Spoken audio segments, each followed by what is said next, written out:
berbicara tentang pohon, kalau ada satu tapak yang isinya udah ada banyak pohon-pohon mature gitu ya, jangan dibabatin semua. Karena pertama kalau bicara dengan pohon, kalau kita nanam lagi Pak dari awal, Lama. untuk jadi segitu tuh bisa butuh 20 tahun, 30 tahun. Iya kalau dia survive, belum kalau dia mati apa kan gitu. Sayang ya. Jadi kalau udah ada yang bagus di situ, kondisinya bagus, standar bagus, berarti desain kita yang harus mengikuti si kondisi pohon. Karena itu adalah instant green effect kalau kita nyebutnya gitu. Jadi nggak perlu capek-capek lagi kita nanam, nggak perlu nunggu, nggak perlu bayar, udah ada di situ kok, malah dihilangin kan sayang. Maka dari itu tadi pengembangan kota itu adalah pengembangan yang dinamis. Kita nggak bisa, kan kita bukan cenayang juga ya Pak, yang bisa memprediksi di 30 tahun lagi jadi apa, enggak, pasti ada dinamisnya di situ. Jadi tetap harus adaptif.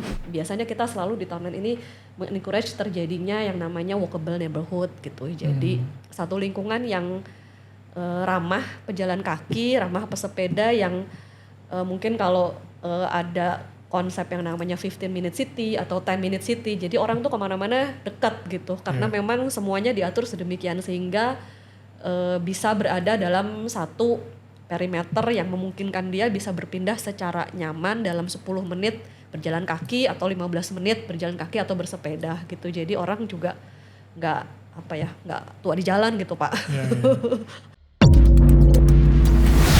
Welcome to SOS Podcast, Synergy Open Talk Session.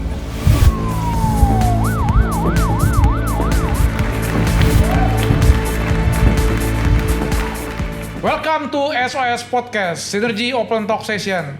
Hari ini kita bertemu dengan Ibu Monica, Direktur dari Townland.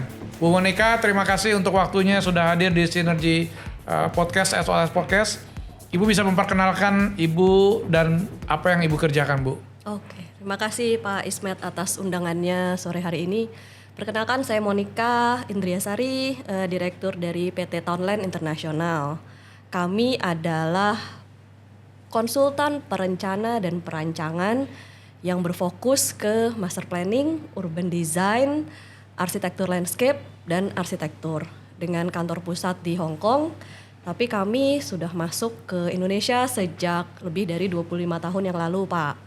Kita masuk tahun 99, di mana mungkin orang pada bertanya-tanya dulu ya, zaman Krismon tuh Pak, 98, 99 kok orang masuk gitu. Nah, kita masuk pada saat Krismon dan sejak itu kita tidak pernah keluar dari Indonesia. Jadi 25 tahun berkarya kita sudah kena banyak banget lah pasang surutnya properti di Indonesia.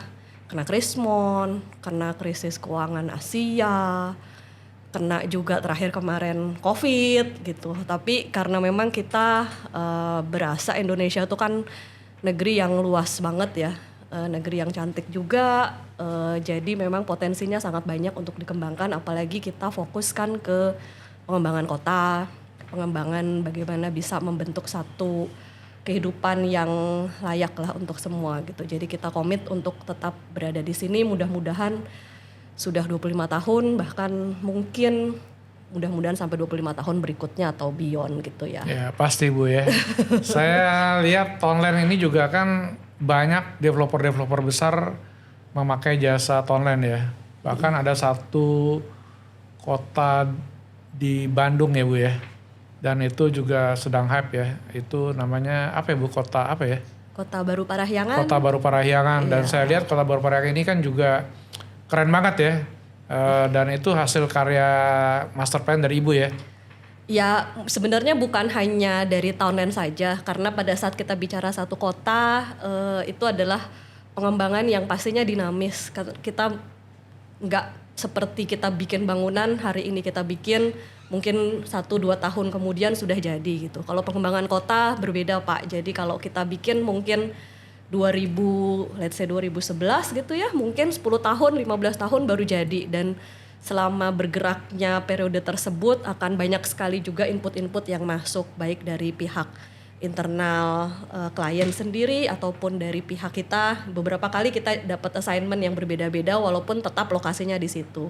Dan mungkin bisa jadi ada banyak juga konsultan lain yang terlibat di sana, jadi tidak bisa diklaim untuk benar-benar itu hanya proyek kita atau bukan. Ya, itu kolaborasi lah Bu ya. Iya, sinergi lah Pak. Sinergi lah ya. Di PIK 2 juga ya ada Iya, ya. di PIK 2 kita kerja mulai dari 2013 dulu. 2013, nah sekarang baru kelihatan tuh hype-nya udah 10 tahun lebih ya. Makanya pengembangan kota kan pengembangan yang dinamis ya, tergantung pasar, tergantung juga gimana hasilnya selama itu gitu. Itu salah satunya yang di PIK 2 itu apa ya? Nice ya atau Ya Nice itu yang baru aja kita dapat dari tahun kemarin, itu kita mengerjakan landscape desainnya untuk Nice Convention, salah satu convention yang paling besar ya di Indonesia. Iya. Ibu yang bikin landscape-nya. Ya, landscape. Di PIK 2 kita juga ada Tokyo Riverside. Kemudian juga ada Green Belt-nya di situ. Ya, Green Belt keren ya. Ya, dan keseluruhan PIK 2-nya itu sendiri. Di luar itu ada lagi yang lain. Banyak lah ya, Ada 25 tahun ya. Dengan ya banyak dengan teman-teman developer lah Pak, mungkin teman-teman Bapak juga Sumarekon, Ciputra. Oke Bu, bagaimana Ibu memastikan rancangan yang Ibu buat itu up to date dan fungsional dalam jangka waktu yang cukup lama ya, mungkin sampai 20 tahun kemudian. Ya. Jadi kalau merancang satu kota itu sebenarnya nggak boleh rigid ya Pak ya. Jadi dia itu harus fleksibel, harus bisa adaptif terhadap perkembangan pasar terutama. Karena kita tidak pernah tahu, siapa sih dulu yang pernah menyangka akan ada COVID, kita lockdown 2 tahun gitu kan. Kayaknya supernatural atau dukun-dukun juga nggak ada yang nggak ada yang bisa memprediksi tiba-tiba kok bisa seperti itu gitu. Nah itu yang kita harus coba pengembangan kota itu, yang kita biasanya kunci adalah framework besarnya. Jadi network jalan utamanya, misalnya bagaimana konektivitasnya dia melalui jalan darat, perkembangan jalan tol misalnya, atau jalur rel, kereta api, jalur laut, di mana pelabuhan atau bahkan udara gitu ya, airport. Pengembangan framework besarnya itu yang kita kunci terlebih dahulu. Tapi pada saat kita masuk ke skala yang lebih mikro itu nanti akan lebih dinamis, mengikuti pasar. Biasanya kalau kita bicara terkait pengembangan private sector ya Pak, developer swasta. Beda lagi mungkin kalau kita mengikuti atau memiliki proyek yang kajiannya dilakukan oleh pemerintah, mungkin akan berbeda pendekatannya. Tapi karena Townland mungkin bisa dibilang 80% klien kami adalah private sector. Jadi banyak yang benar-benar market driven nantinya, seperti itu. Jadi memang cukup harus adaptif, apalagi kemarin COVID kan itu apa ya, bisa dibilang mengubah dunia persilatan properti ya. Ukuran-ukuran yang mungkin dulu tidak pernah bisa laku gitu, tiba-tiba kok jadi laku gitu. Development produk yang dulu nggak bisa terfikirkan tiba-tiba jadi beda. Karena dengan COVID salah satunya Pak yang cukup berbeda buat kami, banyak sekali permintaan bagaimana membuat satu ruang berinteraksi di luar ruang. Seperti tadi contohnya Green Belt gitu ya, orang bisa jogging, naik sepeda, ketemuan, bersosialisasi di area ruang luar. Karena mungkin orang takut ya berada lama-lama di dalam ruangan gitu. Jadi caranya berinteraksi, caranya let's say belanja gitu ya, retail juga itu berubah. Banyak retail-retail yang berubah menjadi retail-retail yang open air, yang mengedepankan outdoor living gitu. Padahal hijau itu kan mahal ya Bu ya. Relatif Pak. Karena ketika hijau diperbesar, bangunan hilang tuh Bu. Salability-nya hilang, tapi bisa jadi nilai propertinya nih lebih tinggi. Setelah COVID ternyata berubah paradigma itu Bu. Jadi orang lebih care dengan hijau, dan juga green sustainability-nya juga akan terus dikembangkan karena pemanasan global ya. Jadi Ibu sangat diperlukan developer-developer untuk bisa bagaimana itu menjadi green sustainable bisa berkembang tapi tetap efisien ya, karena developer itu pengen semuanya kalau bisa gak ada taman, semuanya jadi gedung. Kalau bisa diuangin ya. jadi ruangan semua. Tapi sekarang udah mulai berubah sih Pak paradigmanya. Sekarang developer itu lebih banyak yang bisa mengapresiasi ruang luar karena kualitas lingkungan berubah menjadi lebih baik. Otomatis nilai jual properti bisa lebih tinggi. Walhasil at the end akan sama dengan kalau kita mau benar-benar efektif hanya grid gitu ya, kotak-kotak semuanya gitu. Sekarang alhamdulillah lebih mudah diedukasi saat ini. Saya kemarin baru pulang dari Guangzhou Bu ya. Saya pulang dari Guangzhou. Dia rela loh bikin tempat-tempat ya outdoor bahkan di depan satu gedung perkantoran besar itu ada mall tapi di tengahnya ada danau, ada gede itu dibuang loh. Justru yang begitu malah jadi dicari. Iya dicari jadi hidup juga ya. Dan justru properti paling tinggi adanya di depan air sekarang. Di depan air. Waterfront. Kalau dulu kita bicara Jakarta Tempo dulu gitu ya. Orang nggak mau tuh di pinggir bantaran sungai karena katanya bau lah, kotor lah, kumuh lah, apa gitu. Tapi itu justru sekarang jadi value added, nilai tambah. Jadi walaupun itu secara fungsionalitas ada ya, buat misalnya kolam retensi untuk mitigasi banjir gitu ya. Tapi kan sayang kalau cuma dijadikan itu aja tapi nggak bisa memberikan nilai lebih tambah gitu ke properti padahal udah dijadikan area yang tidak bisa dijual gitu. Nah sekarang kalau kita bisa mengolah badan airnya menjadi lebih baik, lebih indah, lebih tertata gitu. Nah justru properti yang menghadap ke badan air itu biasanya lebih tinggi nilainya. Lebih tinggi ya sekarang ya. Orang cari. Kalau zaman dulu sekali Bu, saya tuh perumahan Riverview senang tuh Bu. Tiba-tiba musim banjir ya kan, orang udah nggak pakai Riverview lagi Bu, takut kebanjiran. Tapi sekarang balik lagi Bu ya, karena river itu memberi aura positif ya, sehingga asal tata tamannya juga tata airnya sudah benar ya. Itu danau-danau buatan banyak sekali itu. Ada yang namanya sekarang kita sering sekali di Townland itu mengencourage planner-planner desainer kita untuk selalu memasukkan yang namanya water sensitive urban design Pak. Jadi satu konsep di mana air itu kita coba olah sedemikian sehingga selayaknya badan air alami gitu. Jadi pada saat kita membuka satu lahan dan itu kan membuat area resapan mungkin hilang ya. Jadi kita coba kompensasi dengan buat retensi yang berfungsi juga sebagai filtrasi alami gitu. Jadi air limpasan air hujan kita alirkan juga ke situ, tapi kita filter dulu dengan tanaman-tanaman alami tuh yang ada di sekitarnya, sehingga air yang masuk nanti ke badan air tersebut sudah relatif lebih bersih, dan pada saat kita nanti masukkan ke saluran kota itu sudah tidak membebani, bahkan ada yang bisa kita resapkan kembali gitu. Jadi mudah-mudahan bisa lebih sustainable lah. Jadi Townland sekarang juga memperhatikan tata kelola air ya. Oh iya dong Pak, harus dari dulu. Dari dulu ya. Bukan sekarang. Iya, karena katanya sekarang kan wilayah-wilayah yang mendekat air harganya lebih mahal ya. Asal jangan banjir Pak. Asal jangan banjir, benar, maka ada tata kelola air yang baik ya. Bahkan ya itu di awal-awal master plan pasti kita akan kerjasama dengan water engineer gitu ya. Karena kebetulan Townland sendiri kita bukan engineer ya Pak, kami planner and designer. Jadi kita butuh masukan juga dari teman-teman engineer terkait perhitungan engineeringnya gimana sih kalau mau membuat satu badan air yang bisa kita klasifikasikan sebagai badan air yang sustainable. Ya, oke. Bu Monica, bagaimana merancang kota yang inklusif yang bisa dipakai oleh semua lapisan masyarakat, Bu? Kira-kira bagaimana nih bisa semua orang menikmati dengan rancangan kota yang Ibu mau tawarkan gitu? Sebenarnya kan kalau kita bicara penduduk kota tuh banyak ya ragamnya Pak. Mulai dari pertama kalau kita lihat dari umur gitu ya, mulai dari anak-anak, remaja, dewasa, lansia gitu. Atau dari demografi, jenis pekerjaan juga beda, ada pekerjaan kantoran, mungkin ada buruh pabrik, ada segala macam. Sebenarnya satu kota yang baik itu yang bisa memfasilitasi kepentingan dari semua lapisan masyarakat.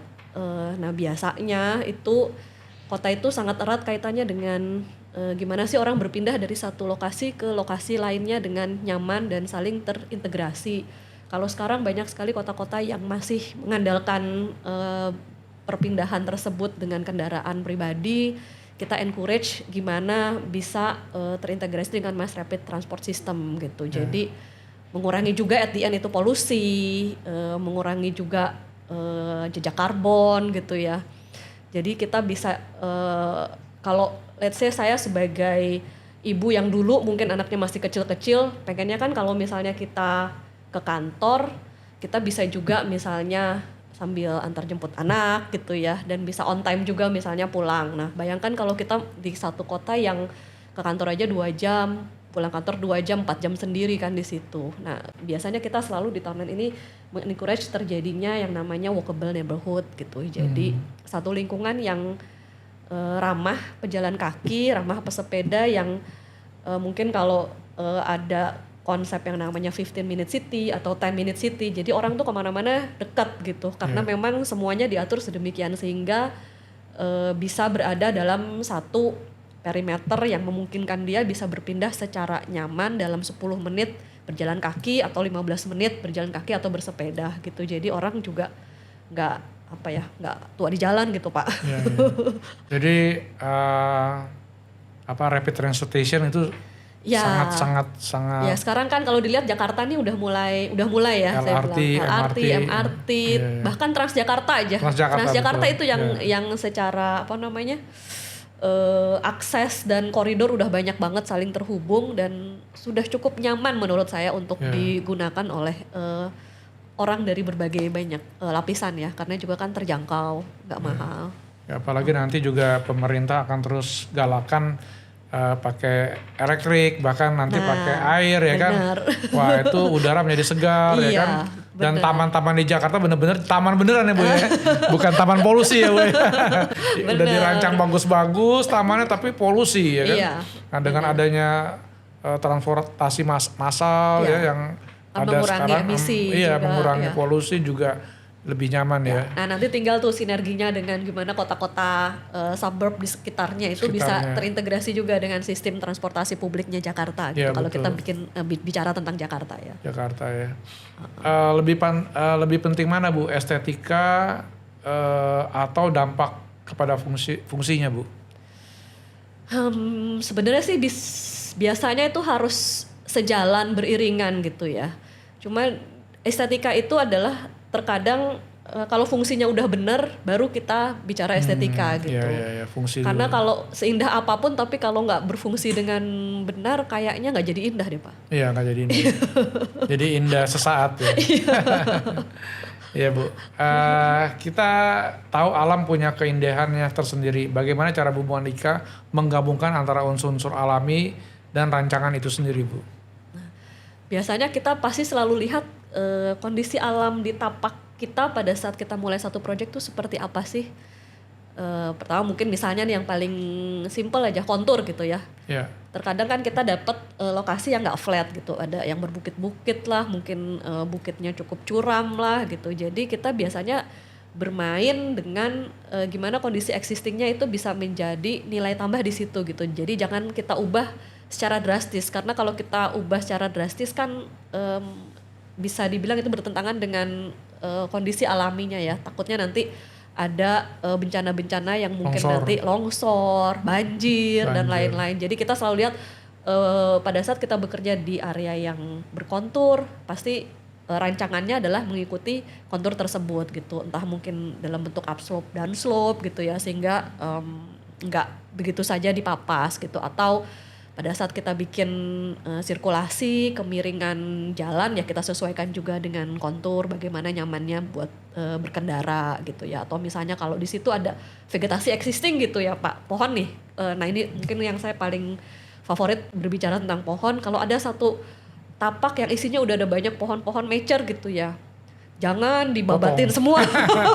Karena pertama kalau bicara dengan pohon, kalau kita nanam lagi Pak dari awal, lama. Untuk jadi segitu tuh bisa butuh 20 tahun, 30 tahun. Iya kalau dia survive, belum kalau dia mati apa kan gitu.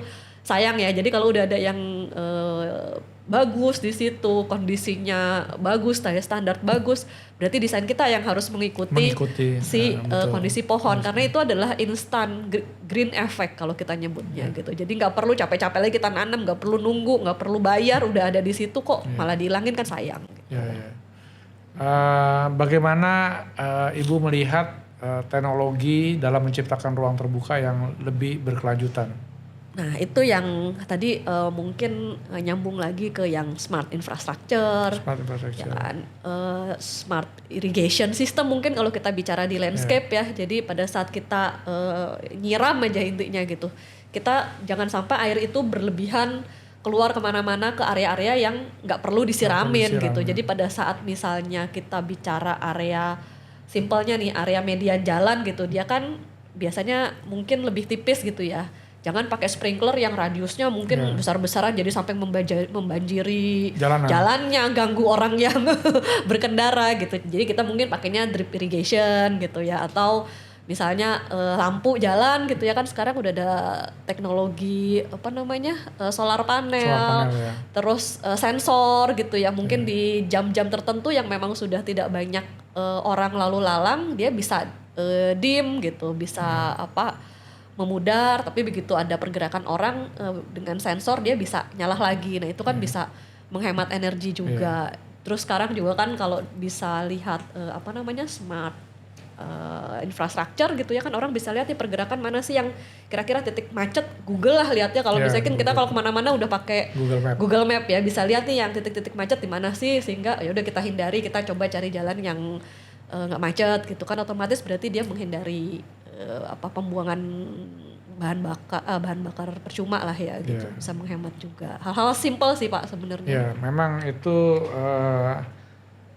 kalau tidak tertata ya tadi ya, jadi acak-acakan, indah juga tidak indah lagi kalau fungsinya nggak jelas gitu. Jadi fungsinya dulu baru indah ya kan. Bagaimana desain ruang terbuka dapat mendorong interaksi sosial dan menciptakan komunitas-komunitas baru, Bu? Fungsinya juga kita harus lihat juga nih, ruang-ruang terbuka itu sebenarnya adalah ruang titik temu, titik kumpul gitu. Jadi pada saat kita buat ruang terbuka, kita harus tanya kira-kira yang membuat orang pengen kumpul, ada di situ apa sih gitu, kenyamanan nih. Biasa orang Indonesia tuh paling takut sama yang namanya matahari, takut hitam gitu Pak. Jadi kalau panas sedikit nggak mau gitu ya, berarti kan kita harus ada naungan yang cukup nyaman gitu ya, entah dalam bentuk pohon atau misalnya kalau kita bicara ruang terbuka dan kita punya banyak bangunan-bangunan kecil gitu ya, kios-kios mungkin diantaranya. Nah kalau hujan gimana gitu, berarti kan harus ada shaded pathway-nya, itu harus ada kanopinya mungkin, sehingga orang kalau mau berpindah dari satu titik ke titik lain di situ juga cukup nyaman gitu. Lalu biasanya nih orang Indonesia kan sangat suka yang namanya kongko ya Pak, makan, kopi apa gitu. Jadi mungkin ruang terbukanya di situ juga ada fasilitas untuk kongko, untuk retail F&B-nya, dan biasanya juga sekarang katanya kebutuhan tuh bukan sandang pangan papan lagi Pak, tapi ada wifi-nya juga di situ. Internet ya. Secara digital juga ada. Jadi di situ akan menjadi satu ruang yang memang orang nyaman buat berdiam diri di situ, dalam bentuk misalnya dia mau main atau bahkan mau kerja sekalipun, dia infrastrukturnya itu sudah mendukung gitu, sudah siap. Ya jadi sebenarnya tadi kan bagaimana ketika Ibu desain orang mau berkumpul di sana. Yang pasti kan kalau sore itu kan ibu-ibu sama anak ya kan, atau yang suka pet, ada anjing, ada kucing, mungkin mesti ramah juga ya. Pet park Pak sekarang tuh. Iya, juga kalau di sana dia pengen rasanya nyaman kerja, ada wifi, ada ruang tertentu. Nah itu keren tuh ya kalau bisa teradopsi, orang ngumpul ya. Sekarang banyak retail-retail udah mengadopsi konsep seperti itu sih Pak. Kebetulan setelah habis COVID ya, kita banyak banget di Townland ini bikin retail-retail baru yang konsepnya memang outdoor gitu. Salah satu kemarin kalau nggak salah tahun ini atau tahun lalu ya, saya lupa. Itu juga baru buka kan, Aeon Delta Mas, itu yang terbesar juga. Itu besar sekali itu. Iya itu paling besar. Nah itu kebetulan landscape-nya juga kita yang bikin, dan itu kita buat juga ruang-ruang temu. Di situ ada kolam koi-nya di situ. Terus juga ini yang lagi ongoing construction juga di Sentul, itu juga ada juga Markland. Itu juga konsepnya outdoor retail Pak. Jadi orang bisa istilahnya berbelanja, tapi udah nggak dalam bentuk mall tertutup lagi, tapi sudah indoor outdoornya sudah saling terkorelasi dan terintegrasi. Ya memang saya pernah bikin satu acara Bu ya. Ketika saya bikin acara itu pameran ya, cukup lama, sebulan. Di situ indah Bu, indah, taman segala macam, saya bikin pameran, itu sifatnya temporary kan, tapi tidak humanis. Jadi orang lihat indah lewat, nggak mau duduk, nggak ada kopi juga sih, nggak mau duduk gitu kan. Terus yang kali kedua saya bikin kolaborasi dengan ikan-ikan koi, taman ikan koi gitu ya. Ternyata trafficnya lebih tinggi yang ada interaksi Bu. Iya. Jadi seperti tadi Ibu bilang di Delta Mas atau Iya. di Delta Mas ya. Itu ada tempat ikan koi Iya. orang, jadi lebih ramah ya. Mungkin juga ada bukan hanya ikan ya, mungkin apa ya, bisa binatang yang lain ya, bisa Iya. burung kah atau apakah ya, ada taman burung atau apa di dalamnya ya, seperti di SCB dia apa di mana? Saya lihat kayaknya ada satu tempat tuh yang dia areanya tuh kayak begitu gitu Bu, sehingga orang jadi seneng ya. Iya. Nah itu terus yang Ibu kembangkan terus ya, trennya yang terus bergerak ya. Sekarang seperti itu Pak. Jadi orang pengennya yang bisa apa ya, interaktif mungkin Interaktif ya, benar-benar. Jadi nggak bisa satu sisi aja gitu. Iya. Dulu indah aja orang senengnya bukan main ya.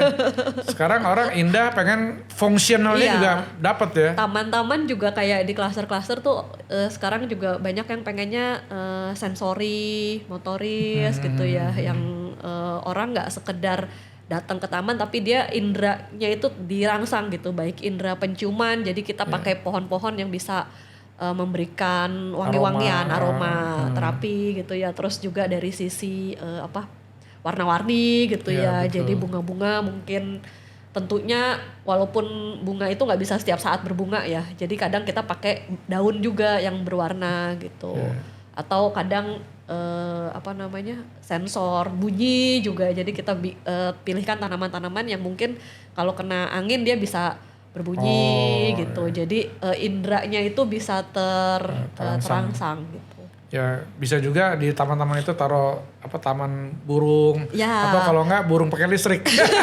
Ada Pak tanaman-tanaman yang bisa mengundang burung dan kupu-kupu. Oh. Itu juga bisa Wah, itu bagus ya. bisa kita terapkan juga di beberapa proyek sudah kita coba. Jadi harapannya memang kita bisa membentuk ekosistem Ya, itu baru keren, di ya, situ. betul. Gitu. Karena jadi interaktif dengan manusia, kan manusia itu kan butuh indah, Ya. tapi butuh interaktif ya kan. Nah ketika itu Ibu buat ya, maka itu akan menambah nilai kepada Iya. si perumahan ataupun perkotaan yang dibikin ya. Oke Bu, sekarang kita masuk ke episode baru Bu, namanya mitos atau fakta nih. Jadi kita mau tanya sama Ibu nih, kira-kira ini mitos atau fakta nih Bu? Oke. Oke, ya. Keindahan vs durability. Jelas lebih penting keindahan. Mitos atau fakta nih Bu? Balik lagi tuh Pak. Iya, iya. Kalau indah tapi baru sekali dipegang terus rusak, nggak jadi indah Pak. Indah nggak punya daya tahan ya. Iya, iya. Jadi itu mitos. Selaras lah. Harusnya lah, ya. dia harus tahan lama, tapi kalau tahan lama nggak enak dipandang juga orang juga kadang suka nggak mau pegang gitu, nggak mau make. Iya, iya, iya. Jadi tetap harus ada elemen estetikanya juga di Iya, situ.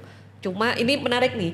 Kalau dulu ya kita bicara landscape sekitar 5-10 tahun yang lalu gitu ya. Landscape itu biasanya kalau kayak perempuan tuh kayak lipstick di akhir gitu Pak. Kalau habis make up terus kita dipakai lipstick, nah itu dipakai landscape gitu. Nah sekarang itu udah berubah. Orang pada saat properti mulai masuk justru landscape-nya duluan yang dibikin. Iya, iya. Karena landscape itu nanti jadi landscape driven master plan gitu kita nyebutnya. Jadi justru master plan itu terbentuk karena integrasi dari jaringan hijau biru yang ada di dalamnya gitu, dan itu tidak hanya sekedar estetika tapi ada banyak fungsinya gitu, yang mitigasi banjir lah ya, tadi penciptaan habitat-habitat baru, ekosistem baru di situ gitu. Jadi justru awalnya landscape dulu yang dilihat, Landscape yang ekosistemnya mulai, seperti apa, existing alaminya seperti apa, jadi nggak lagi jadi make up tuh Pak di belakang gitu. Ya saya lihat ada satu perumahan di Serpong ya Bu ya, klaster. Jadi dia bikin show unit ya, tapi saya kaget tuh waktu masuk udah ada danaunya, pohon-pohon. Jadi waktu mau masuk ke show unit itu kita udah emosinya sudah ada. Jadi landscape itu jadi yang utama ya Bu ya di awal ya. Karena itu selain juga secara sustainability itu lebih baik, karena kan biasanya nih Pak kalau misalnya pohon ya makin tua itu justru makin bagus. Ya. Kalau bangunan kan biasanya makin tua makin turun ya. Turun.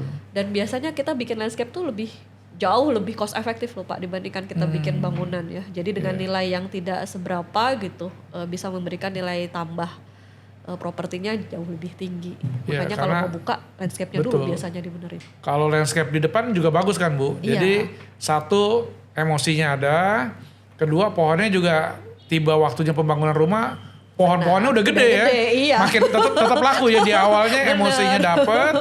Benar. Lihat show unit dia beli, tapi ketika pengembangan cluster dijual lagi, pohonnya udah tumbuh dibandingkan udah laku. Perang tuh antara rumah sama pohon tuh ya. Akhirnya pohonnya mati kena debu. Makanya kita biasa nih sekarang untuk teman-teman klien yang tanahnya cukup besar gitu ya mau bikin township, kita selalu bilang Pak, tolong dong disisihkan buat nursery. Jadi kita pembibitan di situ, tanam pohon dulu gitu. Jadi pada saat kotanya jadi, itu pohonnya juga udah besar gitu. Jangan mendadak-mendadak pengennya 6 bulan lagi launching, 3 bulan lagi baru nanam pohon kan jadinya nggak masih kecil-kecil tuh pohon gitu. Kalau yang besar mahal lagi ya. Iya.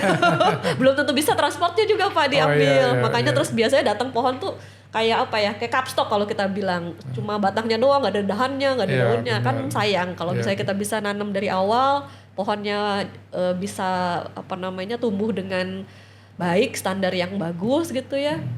Bola akarnya bagus, batangnya bagus, percabangannya bagus. Kan kita pindahkan juga udah cakep gitu.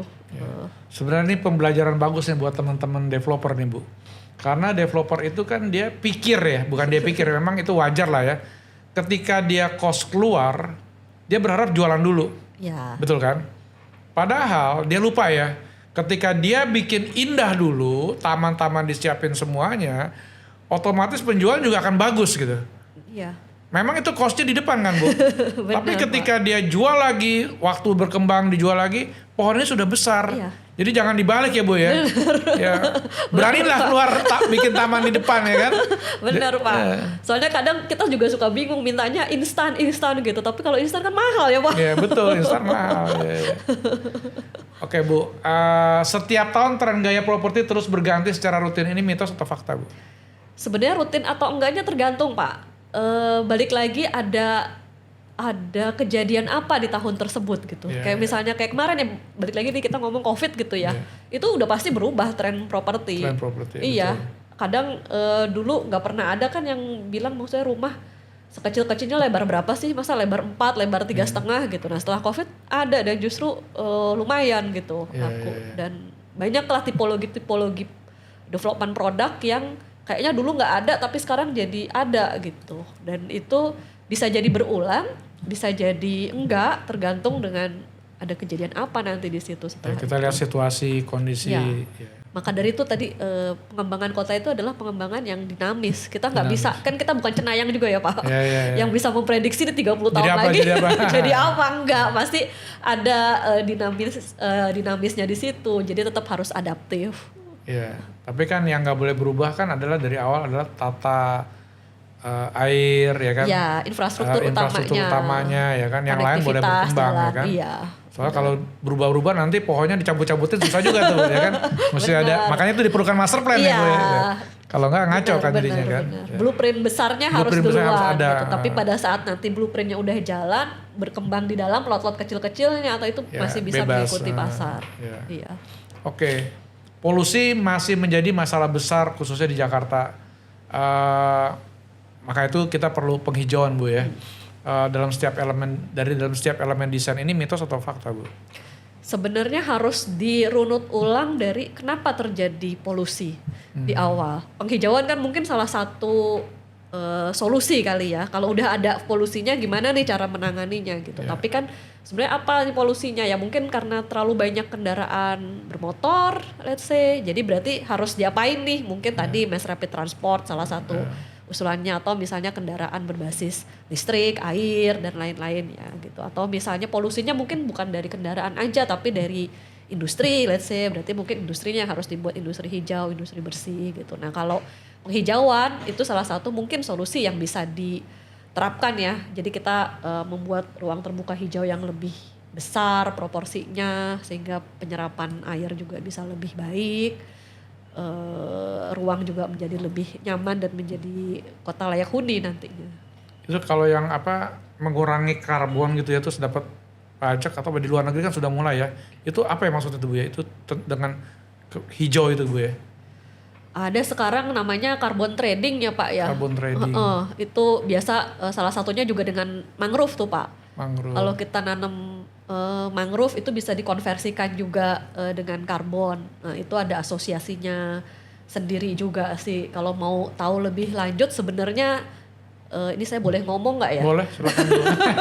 Kita tuh ada acara tanggal 6 Desember. 6 Desember, iya, iya. itu ulang tahun Townland ke-25. Iya. Nah, kebetulan salah satu konsep utamanya itu adalah sustainability gitu, embracing future sustainability.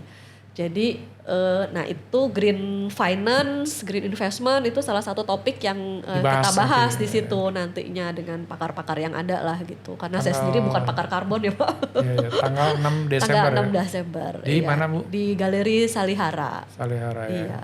Dan persiapannya cukup matang tuh katanya saya dengar ya. Ya lagi sibuk-sibuknya Pak ini sekarang. Nanti saya datang mau lihat juga tuh. Iya. Dan Ibu juga sudah undang pakar-pakar untuk bicara. Iya kita ada associate director kita dari Mumbai, dari kantor Mumbai itu juga hadir jadi salah satu pembicara. Ada partner kita juga dari Hong Kong yang akan hadir spesial untuk berbicara terkait green and sustainable design ini. Gitu. Ada apa aja tuh nanti tanggal 6 kegiatannya Bu? Ada talk show, Talk show. ada 3 sesi talk show dari pagi, siang dan sore. Tiap talk show itu kita menampilkan 4-5 pembicara. Lalu kita ada pameran hasil karya kita 25 tahun berkarya di Indonesia. Juga ada project-project kita di luar negeri juga kita tampilkan. Dan ada juga pemutaran film dokumenter Pak. Jadi film istilahnya mungkin kita flashback gitu dari Townland di awal masuk Indonesia sampai sekarang kita sudah berkontribusi apa sih di pembangunan properti di Indonesia. Jadi kita mau berbagi pengalaman lah dengan teman-teman, berbagi cerita lah mungkin ya dengan teman-teman gimana sih kita selama 25 tahun di sini gitu. Emang filenya masih ada tuh 25 tahun udah lama. Nah, susah tuh Pak nyarinya. Malah 25 tahun yang lalu kan belum ada digital kayak sekarang ya gitu. Jadi itu bener-bener ngoreng-ngoreng harta karun tuh Pak. Ya oke. Terakhir Bu Monica bisa berikan closing statement kepada pemirsa yang menonton SOS Podcast ini Bu. Iya, oke. Apa ya? Mungkin closing statement saya adalah pada saat kita membangun satu kota itu adalah bukan hanya pekerjaannya planner atau desainer karena ini adalah pekerjaan jangka panjang, bisa 30 atau bahkan mungkin 50 tahun kota itu baru bisa benar-benar beroperasi. Sehingga dibutuhkan sinergi, balik lagi nih Pak, sinergi yang mumpuni dengan berbagai stakeholder yang terlibat, baik kami sebagai planner and designer maupun klien-klien kami ataupun bahkan government gitu ya, dengan nantinya penghuni kota tersebut gitu. Jadi itu adalah satu proses yang dinamis, tidak bisa langsung ujuk-ujuk kita desain sekarang tahun depan selesai. Jadi prosesnya itu pun akan berevolusi, bergerak, walaupun seperti yang tadi disampaikan ada hal-hal yang sudah harus ditentukan di awal, tapi banyak hal yang memang nantinya harus bisa menjadi satu pengembangan yang adaptif terhadap apa yang akan terjadi di kemudian hari. Mungkin itu sih Pak. Jadi mungkin yang terpenting teman-teman green itu harus terus dijaga, terus dikembangkan karena bumi ini semakin panas dan Townland salah satu yang mempelopori bagaimana suatu kota itu bisa hijau, tata air yang bagus, bahkan juga bisa menaikkan value dari kota itu ya. Iya. Oke, terima kasih Bu Monica untuk waktunya. Sama-sama. Semoga Ibu sehat. Amin. Dan tanggal 6 kita semua akan datang ke acara Ibu yang luar biasa ya. Iya. 25 tahun Townland ya di Indonesia. Ya. Oke, terima kasih Bu Monica. Ya, thank you. Terima kasih sama-sama. Oke, Bu Monica, terima kasih untuk waktunya dan ini ada sponsor dari Spring Air, Bu. Oke. Ya.